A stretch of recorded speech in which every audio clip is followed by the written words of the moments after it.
जय श्री कृष्ण दोस्तों एक संत ने भगवान पूज्य महाराज जी से सूतक आदि विषय पर क्या प्रश्न किया था। हमारे भारतीय सनातन परंपरा में सूतक केवल एक सामाजिक नियम नहीं है, बल्कि जीवन, मृत्यु, करुणा, शुद्धता और चेतना के गहरे दर्शन से जुड़ा विषय रहा है। समय समय पर संतों ने इस विषय पर प्रश्न उठाए, शास्त्रों का मंथन किया और लोक कल्याण के लिए नई व्याख्याएं दी। यह कहानी उसी परंपरा की है, एक ऐसे संत की जिनका हृदय करुणा से भरा था और जिनकी बुद्धि दर्शनों से जागृत थी। उन्होंने भगवान पूज्य महाराज जी से सूतक, शुद्ध अशुद्ध, जन्म, मृत्यु और आत्मा की पवित्रता पर प्रश्न किए। यह बात केवल नियमों की व्याख्या नहीं है, बल्कि जीवन को समझने की कुंजी बन गई है। दोस्तों, कहानी इस प्रकार है। हिमालय की तराई में स्थित एक प्राचीन आश्रम था। वहाँ पीपल और बरगद की छाया में शांति का वास था। इसी आश्रम में भगवान पूज्य महाराज जी विराजमान थे। सरल वस्त्र, शांत मुख मुद्रा और नेत्रों में करुणा की गहराई। दूर दूर से जिज्ञासुग्रस्त सन्यासी और साधक उनके दर्शन को आते थे। एक दिन प्रातः काल धूल भरे पथ से चलता हुआ एक संत आश्रम में पहुंचा। उसके चेहरे पर गुस्सा था, आंखों में प्रश्न थे और चाल में विनय।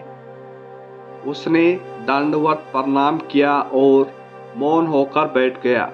पूज्य महाराज जी ने उसे स्नेह से देखा और बोले, वत्स, तुम्हारे आंखों में प्रश्नों की अग्नि है। कहो, किस विषय ने तुम्हारे मन को उद्वेलित किया है। संत ने हाथ जोड़कर कहा, भगवान, शास्त्रों में सूतक का विधान बताया गया है। जन्म और मृत्यु के समय परिवार को सूतक लगता है। उस अवधि में पूजा, जप, दान और कुछ कर्म वर्जित माने गए हैं।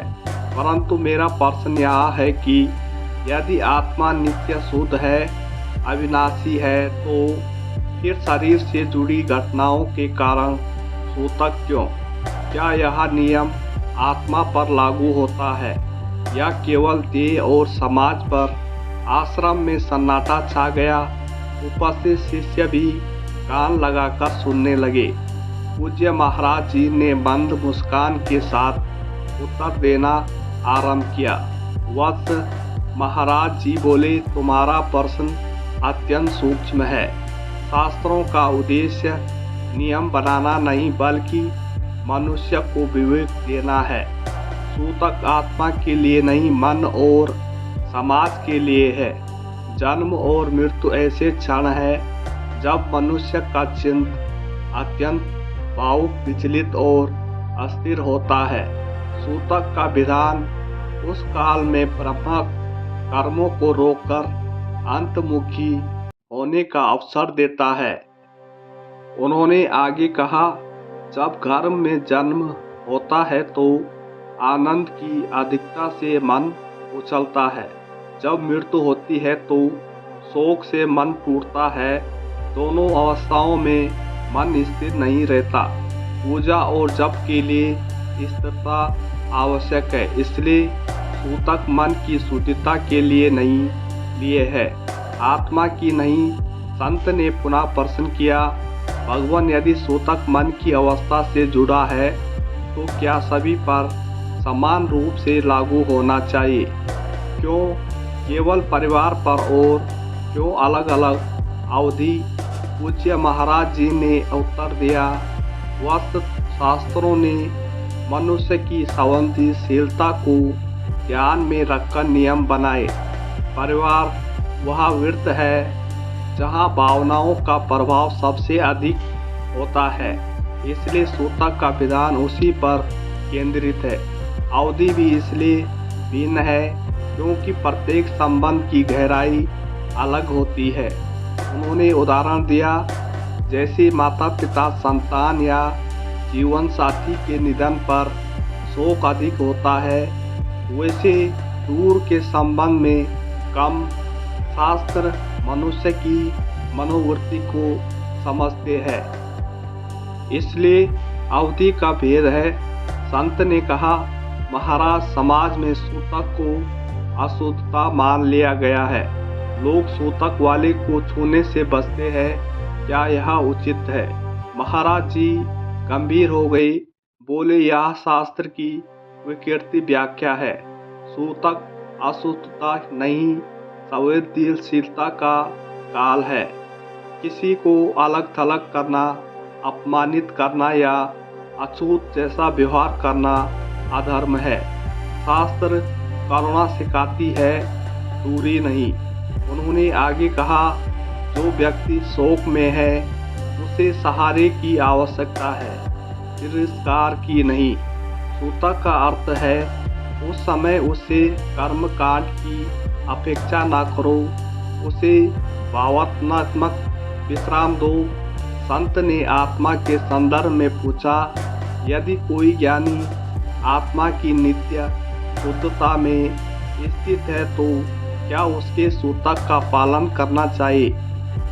पूज्य महाराज जी बोले, ज्ञानी के लिए कोई बंधन नहीं, परंतु समाज के लिए वह उदाहरण होता है। ज्ञानी स्वयं बंधन से मुक्त होकर भी लोक मर्यादा का पालन करता है, ताकि अज्ञानियों को भ्रम ना हो। यही लोक संग्रह है।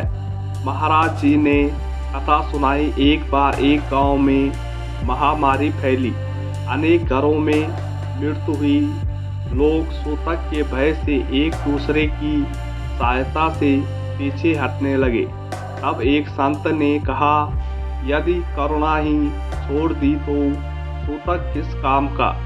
उस दिन से गांव में नियम बदला, सेवा सर्वोपरि और कर्मकांड बाद में। संत ने पूछा, आज के समय में जब जीवन शैली बदल गई है, तब सूतक का पालन कैसे हो? महाराज जी बोले, समय के साथ नियमों की व्याख्या बदलनी चाहिए, मूल भावना नहीं। आज सूतक का अर्थ है शोक या प्रसन्नता के अतिरेक में संयम रखना, मन को स्थिर करना और आवश्यक कर्तव्यों को निभाते हुए अंततः शुद्धि पर ध्यान देना। पूज्य महाराज जी ने कहा, सूतक को भय नहीं, विवेक से देखो। जहाँ करुणा, सेवा और सत्य है, वहाँ कोई अशुद्धता नहीं। आत्मा सदा पवित्र है। नियम मनुष्य को सहारा देने के लिए है, बांधने के लिए नहीं। संत की आंखों में संतोष के आंसू आ गए। उसने दंडवत प्रणाम किया और कहा, भगवान, आज मेरे प्रसन्न नहीं, मेरा दृष्टिकोण बदल गया है। दोस्तों, इस कहानी से हमें यह सीख मिलती है कि धार्मिक नियमों का उद्देश्य मनुष्य को संवेदनशील, करुणामय और विवेकशील बनाना है। सूतक को ही दंड नहीं, बल्कि आत्मचिंतन का अवसर है। जब हम नियमों की आत्मा को समझ लेते हैं, तब धर्म जीवन को बोझ नहीं, प्रकाश बना देता है। तो दोस्तों, आज की कहानी सुनकर आपको कैसा लगा, कमेंट में बताएं और ऐसी मोटिवेशनल कहानियों को सुनने के लिए हमारे चैनल को सब्सक्राइब जरूर करें। धन्यवाद।